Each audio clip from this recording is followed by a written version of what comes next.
ஈரோடு மாவட்டம் Sathyamangalam main road Nallur பகுதியிலிருந்து பன்னாரி மாரியம்மன் கோவில் அம்மனுக்கு வேண்டுதல் நிறைவேறியதால் பன்னாரி அம்மன் கோவிலுக்கு அன்னதானம் வழங்கப்பட்டது. ஜெயா சிந்து அறுசுவை உணவு வழங்கப்பட்டது. அதில் 300 பேருக்கு அன்னதானம் வழங்கினார்கள். ஜெயா ரசிய பக்தர்கள் அனைவரும் அறுசுவை உணவை அருந்திவிட்டு வாழ்த்துக்கள் சொன்னார்கள்.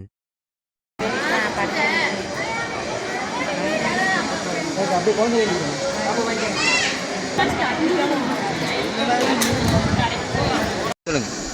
என் பேர் ஜெயா. சிறப்பு வந்து பண்ணாரியம்னா எது நினச்சாலும் நடக்கும்.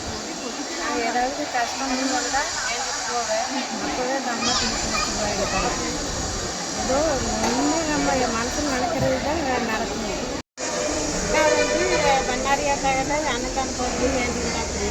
அவங்க நினச்சது நான் நடந்துருந்துச்சு. 300 பேருக்கு சாப்பிட அன்னதானம் போகிறது. பண்ணாரியாக்காக எது நம்ம எதுனாலும் என் பேர் ரஷ்யாங்க. 10 வருஷமாக போயிருக்கோம். நாங்கள் சிறுசுலேருந்து வந்துட்டு இருக்கிறோமுங்க. என்னமோ வந்துட்டு இருந்தால் நம்ம நினச்சி கும்பிட்டேன், அது நிறைவேறுது. கஜிங்காலுக்கு நம்ம ஏதோ ஒரு காரியமாக ஒரு குழந்தை கல்யாணம் ஆகுது. நீங்கள் வருஷம் வந்துடுறீங்களா? வாங்க பிள்ளைக்கு வருஷம் வர்றீங்களா? அந்த அம்மா சொல்லிட்டு இருக்குதுங்க. வருஷமும் வருவேன். நினச்சா வந்துடுவேன். நாங்கள் புளியம்பேட்டில் பக்கத்தில் நினச்சா வந்துடுவேன். பையன் பேரனுக்கு கல்யாணம் போது குழந்தை இல்லைன்னா குழந்தைக்கு வர கேட்டு வந்தோம்னா குழந்தை கிடைக்கு. நாம் கேட்டது என்ன கேட்குறோமோ அது கொடுக்க வேண்டாம். நம்மளுக்கு நம்பிக்கையோடு வரணும். அம்மாவில் நம்பணும்.